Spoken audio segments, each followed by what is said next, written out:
Admiral Laurie Parker stared out the viewport of the UES Resilience, Earth's flagship and the pride of the United Human Defense Fleet. The alien armada that had appeared at the edge of the solar system 3 days ago maintained formation, neither advancing nor retreating. "They're hailing us again, Admiral," Lieutenant Davis reported from his communications console. Parker nodded. "Put them through." The main screen flickered, revealing the blue-skinned face of Ambassador Threll of the Galactic Concorde. His 6 eyes blinked in sequence, a sign of agitation among his species. "Admiral Parker, I implore you to reconsider. The Concord has voted. Earth must surrender its military capabilities and accept our guidance. Your species is too unpredictable." Parker kept her expression neutral. "Ambassador, we've been over this. Humanity will not disarm. We've made peaceful contact with 17 of your member species over the past decade. We've established trade agreements, cultural exchanges, and scientific collaborations. Not once have we initiated conflict. Yet your history," Threll countered, "speaks for itself. Your kind waged war on itself for millennia. Your literature glorifies combat. Your entertainment simulates violence.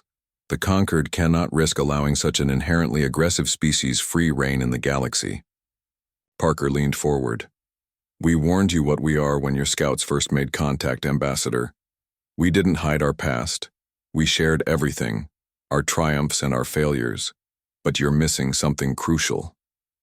"And what might that be, Admiral?" "Humanity doesn't want war. We're good at it. Terrifyingly good because we've had to be. But we want peace more than anyone precisely because we understand war's cost better than any species in your Concorde." Threll's upper eyes narrowed.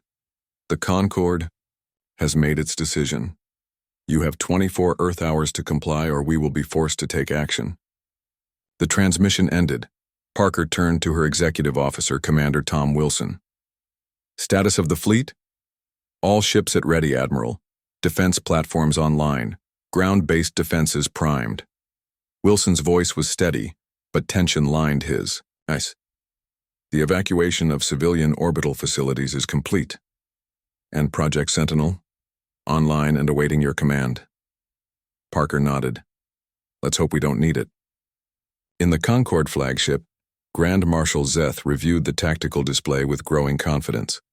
The human fleet was impressive for such a young spacefaring race, but it was outnumbered 5-1. "They refuse to see reason," Ambassador Threll said, entering the command center. "We must proceed with pacification." Zeth's facial tendrils curled in acknowledgement. "My analysts predict minimal resistance. Their technology is impressive but unrefined. Their tactical doctrines are primitive." "Do not underestimate them," warned Science Director Vrell, the 3rd member of the Concord Leadership Triad. "My researchers have studied their historical conflicts extensively. Humans possess an unusual capacity for adaptation under pressure. Theoretical adaptability means little against superior numbers and technology." Zeth dismissed. "Commence the operation." The Concorde fleet moved with precision, splitting into 3 battle groups that approached Earth from different vectors. Their first salvos targeted the orbital defense platforms, destroying them with surgical precision. On the Resilience, Admiral Parker watched grimly as the first line of defense fell. "They're good," she muttered. "Orders, Admiral?" Wilson asked. "Execute scattered thunder." Throughout the solar system, human ships that had been hiding in the electromagnetic shadow of planets and moons suddenly powered up. Small, fast attack craft swarmed from concealed bases on Mars and Europa. The carefully prepared ambush caught the conquered forces by surprise. "They're falling back to regroup," Wilson reported as the first skirmish ended. "We bloodied their nose, but they still outnumber us significantly." Parker nodded. "They'll adapt quickly. Deploy the autonomous units and prepare for Phase 2. Grand Marshal Zeth stared at the casualty reports in disbelief. "How did they counter our formation so effectively?" "I warned you," Vrell said quietly. "Their historical records show they've been imagining and preparing for this exact scenario for centuries. What they call science fiction has been tactical planning in disguise." Zeth's anger flared. It changes nothing. We still hold the advantage. All units execute pattern dominance.